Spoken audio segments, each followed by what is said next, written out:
حضرت نفیسہ ایک دن موقع پا کر آپ صلی اللہ علیہ وسلم کو شادی کی طرف متوجہ کرتی۔ آپ صلی اللہ علیہ وسلم اپنے کمزور معاشی حالات کا ذکر کرتے ہیں۔ ایسے میں وہ حضرت خدیجہ رضی اللہ تعالی عنہ کی جانب متوجہ کرتی ہیں۔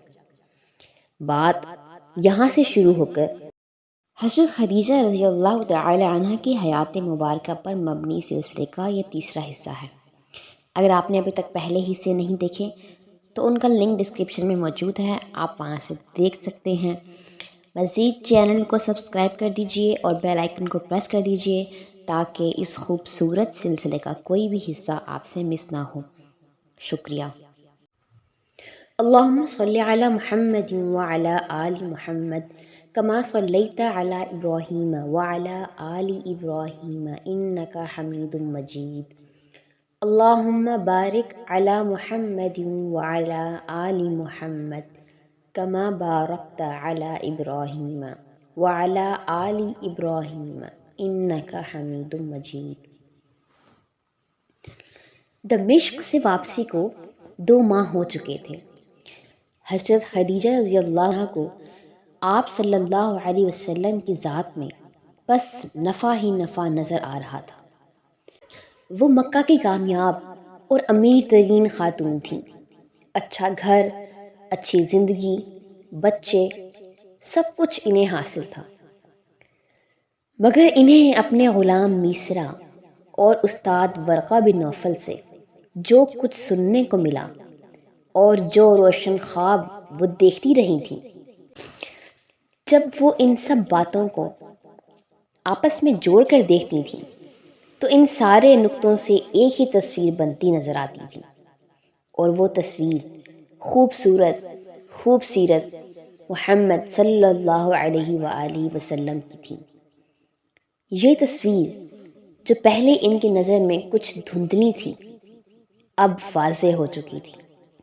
انہیں اب یقین ہو چکا تھا کہ آپ صلی اللہ علیہ وسلم ہی وہی ہستی ہیں جن کی رفاقت سے بڑا اعزاز دنیا اور آخرت میں کوئی نہیں ہے۔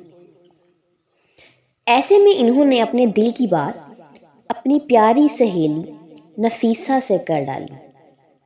وہ حضرت خدیجہ رضی اللہ تعالی عنہ کے احساسات فوراً سمجھ گئی اور انہوں نے اس معاملے میں اپنا کردار ادا کرنے کا یقین دلایا۔ کیا خوبصورت بات تھی! اس دل پر بھلا کس کا اختیار؟ مگر دل کے احساسات کے اظہار کا راستہ اور طریقہ اتنا خوبصورت اور اتنا پاکیزہ کہ دل خوش ہو جائے۔ ایسا نہیں کہ جو معاشرے کا چلن تھا اسی کو اختیار کر لیا۔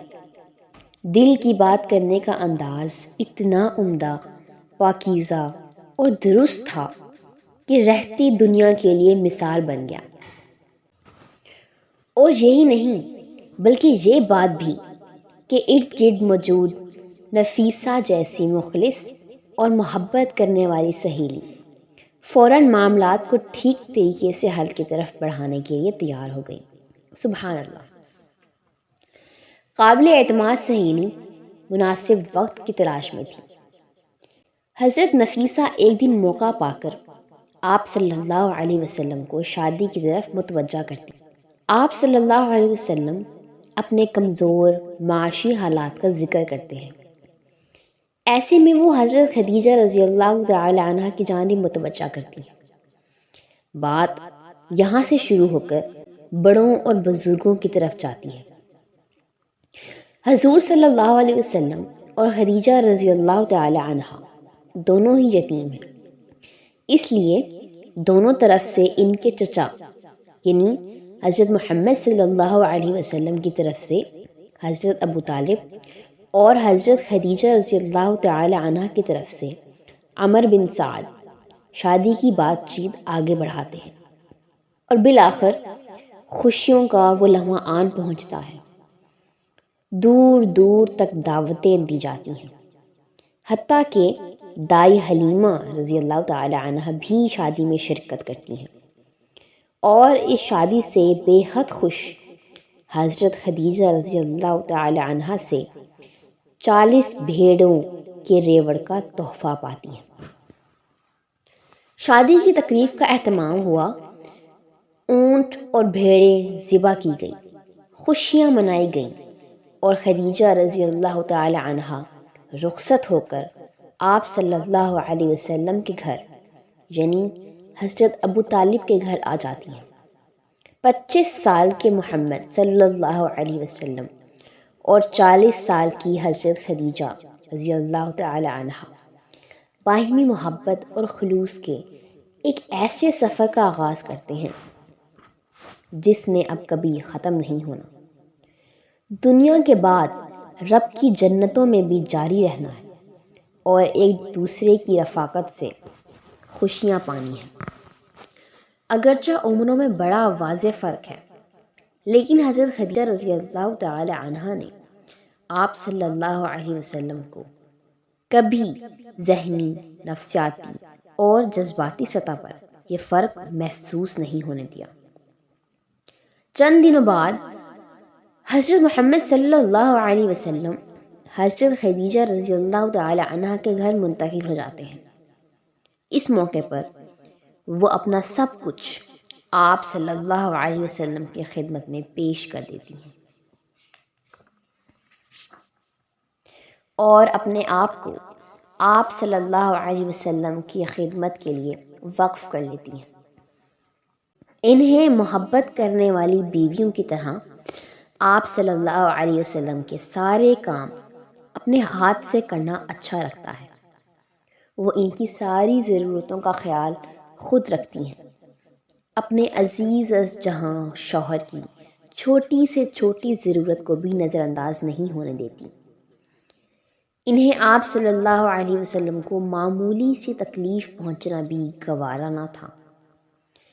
ازدواجی زندگی کے اس سفر میں یتیم بچے بھی ساتھ ہیں اور نبی مہربان صلی اللہ علیہ وسلم کے چچا زاد بھائی حضرت علی رضی اللہ تعالی عنہ، زید رضی اللہ تعالی عنہ بھی منہ بولے بیٹے کے طور پر موجود ہیں، اور ام ایمن رضی اللہ تعالی عنہ بھی، جنہیں آپ صلی اللہ علیہ وسلم محبت سے دوسری ماں کہتے تھے، موجود ہیں۔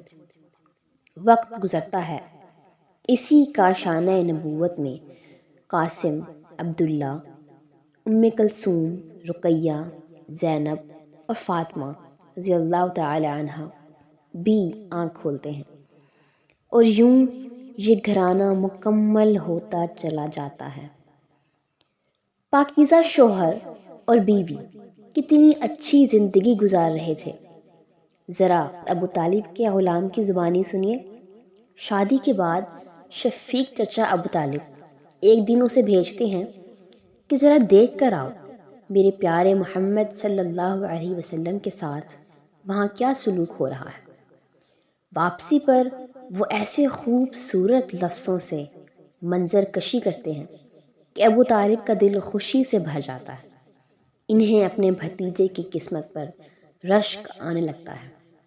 غلام نبا کہتا ہے کہ خدیجہ رضی اللہ تعالی عنہا نے جب محمد صلی اللہ علیہ وسلم کو گھر آتے دیکھا تو فوراً سارے کام چھوڑ کر دروازے پر ان کا استقبال کیا، آگے بڑھ کر محبت سے ان کے ہاتھ تھام کر انہیں اندر لائیں اور بولیں، میں آپ صلی اللہ علیہ وسلم کے سوا کسی اور کے لیے یہ سب کچھ کبھی نہ کرتی، کیونکہ آپ صلی اللہ علیہ وسلم ہی وہ پیغمبر ہیں جن کا انتظار کیا جا رہا ہے۔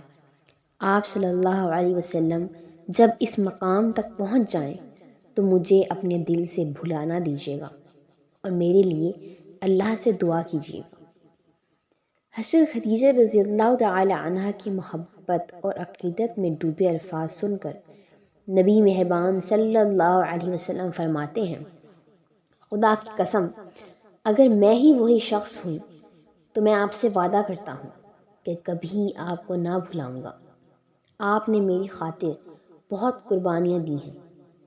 کیا ہی خوبصورت عمل ہے، ایک اطاعت شعار بیوی کی کیا ہی خوبصورت خواہش ہے، اور پھر کیا سچا وعدہ ہے میرے نبی مہربان صلی اللہ علیہ وسلم کا۔ سبحان اللہ۔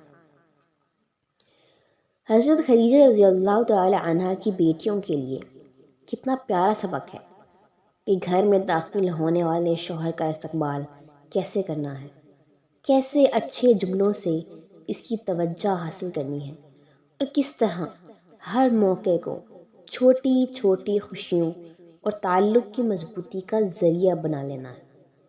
وقت گزرا اور تاریخ گواہ بن گئی کہ آپ صلی اللہ علیہ وسلم نے خدیجہ رضی اللہ تعالی عنہا کو آخری سانس تک اپنی محبتوں کا مرکز بنائے رکھا۔